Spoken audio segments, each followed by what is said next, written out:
Meskipun Taliban telah berjanji untuk memberikan keamanan dan perdamaian di Afghanistan, namun masih banyak warga yang memilih untuk pergi dari Afghanistan.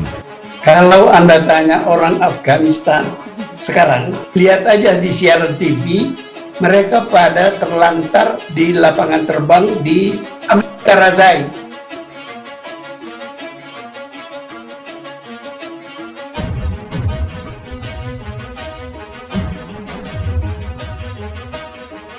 راغلي د اسناد لري ناغل لري راغلي د بیروبار چولې د اسناد عالم ما اوس نه معلومیږي کوم اسناد والا کوم غیر اسناد والا ټول راغلي دي.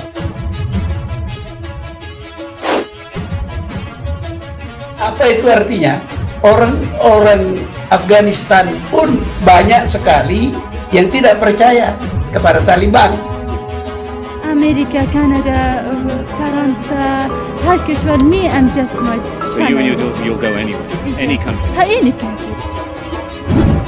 Sekarang saya kira Taliban juga belajar bahwa saya yakin mereka berubah, tidak lagi seradikal, tidak lagi seotoriter zaman pemerintahan mereka pada tahun 2096 itu.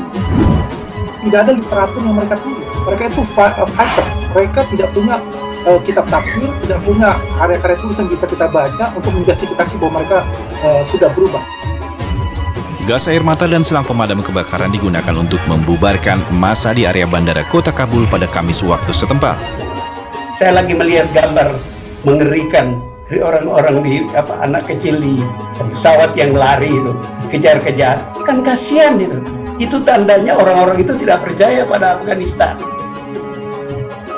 Kerumunan orang juga terlihat di luar bank kota Kabul untuk mengambil uang mereka karena harga kebutuhan pokok dikatakan sedang melonjak. Tindakan yang bikin geleng-geleng kepala kembali dilakukan kelompok Taliban di Kabul, Afghanistan terkait harga makanan dan air untuk diminum.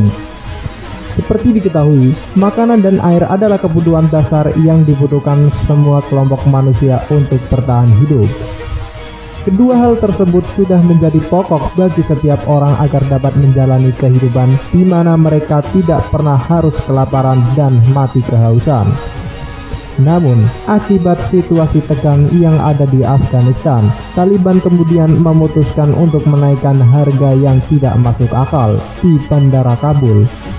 Padahal situasi di Bandara Kabul saat ini tengah kacau dan orang-orang berjuang untuk segera dievakuasi. Dilansir dari Terkini ID, dari Reuters via Indosiar pada Jumat 27 Agustus 2021, seorang pria Afghanistan mengungkap bahwa harga air dan makanan di Bandara Kabul sangatlah tinggi. Afgan Rehman mengatakan makanan dan air dijual dengan harga selangit di Bandara Kabul, tulis Reuters. Satu botol air ini dijual seharga 570.000 dan sepiring nasi seharga 1,4 juta rupiah. Hal tersebut dinilai sebagai contoh nyata bagaimana orang dieksploitasi tidak hanya untuk uang tetapi juga untuk hidup mereka. Selama masa sulit ketika negara berada di dalam kondisi putus asa, kenaikan harga bahan pokok tidak hanya tidak adil, tetapi juga sangat tidak manusiawi. Sebagai informasi, negara-negara barat telah memperingatkan warganya untuk segera meninggalkan sekitar Bandara Kabul karena ancaman teroris.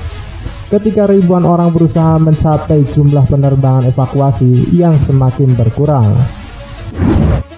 Diketahui sebelumnya, mantan Wakil Presiden Yusuf Kala atau JK kembali menegaskan keyakinannya bahwa Taliban akan mengupayakan perdamaian dan tidak akan terjadi perang saudara di Afghanistan. JK juga tidak peduli bila pernyataannya dinilai sebagai pro-Taliban.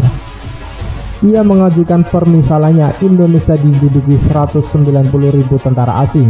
Jika hal ini tidak membuat warga Indonesia marah, berarti orang Indonesia tersebut merasa senang dijajah. Itu semua yang terjadi di sana. Pendudukan aliran ideologi yang menang, bukan ideologi yang menonjol, kata JK dalam Mata Najwa dilansir secara live di Trans 7. JK yang sudah berulang bertemu dengan kelompok Taliban mengatakan kemenangan Taliban tidak disebabkan karena kelompok itu kuat, tetapi karena pasukan Amerika yang angkat kaki selama 20 tahun menduduki negara itu. Karena itu, bagi JK tidak ada kekhawatiran Taliban akan membangkitkan sel-sel teroris di Indonesia. Ia menjelaskan, ketika Taliban berkuasa sebelum Amerika Serikat menduduki Afghanistan, tidak terdapat pengaruh terhadap radikalisme di Indonesia. Saya tidak khawatir, karena terbukti 20 tahun lalu apakah ada pengaruh? Waktu menang pertama Taliban, ada pengaruh nggak? Kan nggak ada pengaruhnya. ISIS dan Al-Qaeda itu bukan dari sana, Afghanistan, JK menegaskan. Indonesia terus berharap agar perdamaian dan stabilitas dapat tercipta di Afghanistan. Indonesia terus berharap proses politik yang inklusif, yang Afghan-led, Afghan-owned, masih memiliki peluang untuk dilakukan demi kebaikan rakyat Afghanistan. So you and your daughter, you'll go anywhere, any country. Indonesia juga berharap agar kaum perempuan Afghanistan dihormati hak-haknya, dan Indonesia terus berkomitmen untuk membantu menciptakan perdamaian di Afghanistan, terutama melalui kerjasama pemberdayaan perempuan. Kelompok Taliban dituduh memberi perlindungan kepada Al-Qaeda dan Osama bin Laden pasca peristiwa 11 September. Dikhawatirkan jaringan yang berkaitan dengan Al-Qaeda seperti Jamaah Islamiyah akan bangkit karena termotivasi dan terinspirasi oleh kesuksesan Taliban di Afghanistan. Taliban juga belajar bahwa dengan cara begitu mereka tidak bisa mengembangkan negaranya. Kita juga harus kompak dan harus menguasai narasi di media sosial. Karena kemenangan awal Taliban di Afghanistan bermula dari media sosial yang mereka jadikan alat propaganda untuk meyakinkan rakyat Afghanistan kalau merekalah yang menjadi solusi atas masalah yang dihadapi rakyat Afghanistan. Mengingat adanya dinamika lapangan yang sangat tinggi dan situasi yang sangat cair, semua kehati-hatian ini harus kita lakukan demi keselamatan warga negara Indonesia dan evakuasi lainnya, serta demi kelancaran pelaksanaan misi evakuasi secara keseluruhan. Apa dampak untuk Indonesia dengan direbutnya Afghanistan oleh Taliban?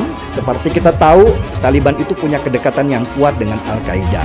Dikhawatirkan jaringan yang berkaitan dengan Al-Qaeda seperti Jamaah Islamiyah akan bangkit karena termotivasi dan terinspirasi oleh kesuksesan Taliban di Afghanistan. Kelompok-kelompok Islam garis keras di Indonesia juga akan punya idola baru, yaitu Taliban.